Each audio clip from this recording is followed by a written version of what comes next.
ഇനി നമുക്ക് ഒന്ന് ചണ്ഡീഗഡിലേക്ക് പോകാം. നേതൃമാറ്റം ഉണ്ടാകുമെന്ന ശക്തമായ സൂചനകൾക്കിടെ CPIയുടെ 25ാം പാർട്ടി കോൺഗ്രസിന് ഇന്ന് കൊടിയേറും.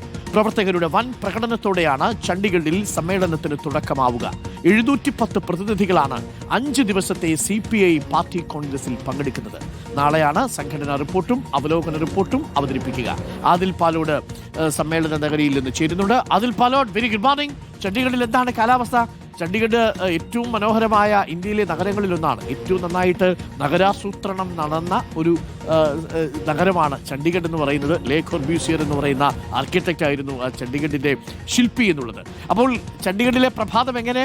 CPIയുടെ സമ്മേളനം ഇന്ന് കേരളത്തിലൊക്കെ നടക്കുന്നത് പോലെ വലിയ ആവേശമൊന്നും അങ്ങനെ പൊതുവെ നഗരത്തിലൊന്നും കാണാൻ സാധ്യതയില്ലെങ്കിലും സമ്മേളന നഗരിയിൽ ആ ആവേശമുണ്ട് അല്ലേ അതിൽ?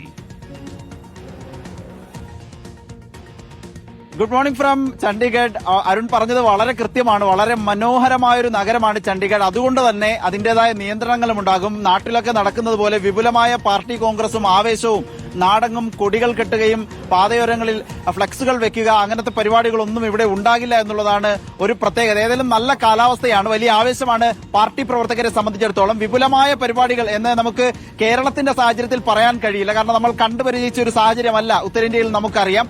ഏതായാലും പരിപാടികൾ ഇന്ന് തുടങ്ങുകയാണ്. പാർട്ടി കോൺഗ്രസിന് തുടക്കമാവുകയാണ്. വളരെ പ്രധാനപ്പെട്ട കാര്യം, തുടരുന്ന ഡി രാജയുടെ സ്ഥാനം ഒഴിയേണ്ടി വരുമോ, ഡി രാജയ്ക്ക് പകരം മറ്റൊരാൾ ആ സ്ഥാനത്തേക്ക് വരുമോ എന്നുള്ളതാണ്. നമുക്ക് ഈ ദൃശ്യങ്ങളിലേക്ക് പോകാമെന്ന് തോന്നുന്നു. നമ്മളിപ്പോൾ സമ്മേളന നഗരിയിലാണുള്ളത്. കാനം രാജേന്ദ്രന്റെ പേരിലുള്ള കവാടമാണ് തുടക്കത്തിൽ തന്നെ കാണുന്നത്. CPIയുടെ സംസ്ഥാന സെക്രട്ടറി ആയിരുന്ന, കേന്ദ്ര സെക്രട്ടേറിയറ്റ് അംഗമായിരുന്ന അന്തരിച്ച കാനം രാജേന്ദ്രന്റെ പേരിലുള്ള കവാടമാണ് തുടക്കത്തിൽ തന്നെയുള്ളത്. ഡി രാജ പ്രായപരിധി 75 വയസ്സ് പൂർത്തീകരിച്ചിട്ടുണ്ട്. അതുകൊണ്ട് ഡി രാജയെ മാറ്റണം എന്നുള്ള ആവശ്യം നേതൃതലത്തിലുണ്ട്. എന്നാൽ മറ്റൊരു വിഭാഗത്തിന്റെ പ്രബലമായ അഭിപ്രായം, ഡി രാജയ്ക്ക് പകരം വയ്ക്കാൻ അതേ തുലാസിൽ നിൽക്കുന്ന, തുല്യമായി നിൽക്കുന്ന മറ്റൊരു നേതാവ് ഉണ്ടോ എന്നുള്ളതാണ്. പ്രത്യേകിച്ച് മറ്റ് സഖ്യ പാർട്ടികൾക്കിടയിൽ, ഇന്ത്യ സഖ്യത്തിനിടയിൽ ചർച്ചകളൊക്കെ രൂപപ്പെടുത്താനും മറ്റുമൊക്കെ ആ നിലയിലുള്ള നേതാക്കളുണ്ടോ എന്ന ചോദ്യം ഇവിടെ ഉണ്ട്. ഏതായാലും അതുകൊണ്ട് തന്നെ ഡി രാജയ്ക്ക് ഇളവ് കൊടുക്കണം, AITUC ജനറൽ സെക്രട്ടറി അമർജീത് കൌറിനെ ഡെപ്യൂട്ടി സെക്രട്ടറി ആക്കണമെന്നതടക്കമുള്ള ചർച്ചകൾ നിലവിലുണ്ട്. ഇനി അഥവാ ഡി രാജ പൂർണ്ണമായും ഒഴിയണം എന്നൊരു ചർച്ചയിലേക്ക് എത്തുകയാണെങ്കിൽ AITUC ജനറൽ സെക്രട്ടറി അമർജീത് കൌറിന് തന്നെയാണ് കൂടുതൽ സാധ്യത. അങ്ങനെയെങ്കിൽ തെരഞ്ഞെടുക്കപ്പെടുന്ന ആദ്യത്തെ CPIയുടെ ജനറൽ സെക്രട്ടറി, വനിതാ ജനറൽ സെക്രട്ടറിയായി അമർജീത് കൌർ മാറും എന്ന സവിശേഷത കൂടിയുണ്ട്. ഏതായാലും അരുൺകുമാർ, 710 പ്രതിനിധികൾ പങ്കെടുക്കുന്ന പാർട്ടി കോൺഗ്രസ് ആണ്. അതിന്റെ പ്രതിനിധി സമ്മേളനം നടക്കുന്ന സുധാകർ റെഡ്ഡി നഗറാണ് നമ്മളിപ്പോൾ കാണുന്നത്. ഒരു വശത്തായി രക്തസാക്ഷികളെ അനുസ്മരിച്ചുകൊണ്ടുള്ള ഒരു പ്രതീകാത്മകമായ രൂപവും വെച്ചിട്ടുണ്ട്. ഏതായാലും വളരെ വിപുലമായ പരിപാടികളാണ് ചണ്ഡീഗഡിൽ CPI ഒരുക്കുന്നത്.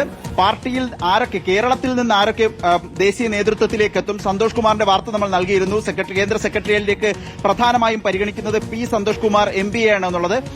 ഇന്ന് 11 മണി മുതൽ 3 മണി വരെ മറ്റൊരു ഭാഗത്താണ്, പലവിധ നിയന്ത്രണങ്ങളുണ്ട് ചണ്ഡീഗഡിൽ. അതുകൊണ്ട് തന്നെ മറ്റൊരു ഭാഗത്താണ്, ഒരു മൈതാനത്താണ് വിപുലമായ പരിപാടികളും സമ്മേളനവും സംഘടിപ്പിക്കുന്നത്. അതിനുശേഷം തിരികെ ഈ സമ്മേളന നഗരിയിലേക്ക് വരികയും എക്സിക്യൂട്ടീവും കൌൺസിലും ഇവിടെ ചേരുകയും ചെയ്യും. ഔദ്യോഗികമായ പരിപാടികൾ നാളെ മുതലാണ് തുടങ്ങുക. ഏതായാലും നേതൃതലത്തിലെ മാറ്റമാണ് ഇത്തവണത്തെ വളരെ പ്രധാനപ്പെട്ട ചർച്ച. മാത്രമല്ല, കോൺഗ്രസുമായി എല്ലായ്പ്പോഴും ഐക്യപ്പെട്ട് നിൽക്കുമ്പോഴും നിയമസഭാ തെരഞ്ഞെടുപ്പുകളിൽ കാര്യമായ പരിഗണന CPIക്ക് കോൺഗ്രസ് നൽകുന്നില്ല എന്ന ആക്ഷേപവും പരിഭവവും CPIക്കുണ്ട്. അത് പാർട്ടി കോൺഗ്രസ് എങ്ങനെ ചർച്ച ചെയ്യും, അത് റിപ്പോർട്ടുകളിൽ എങ്ങനെ പ്രതിഫലിക്കുമെന്നതും വളരെ പ്രധാനമാണ്. Arunkumar, thank you. ആദിൽ പാലോടാണ് ചണ്ഡീഗഡിൽ നിന്നും വിവരങ്ങൾ നൽകുന്നത്. CPIയുടെ ദേശീയ കോൺഗ്രസിന്റെ തുടക്കമാവുകയാണ്.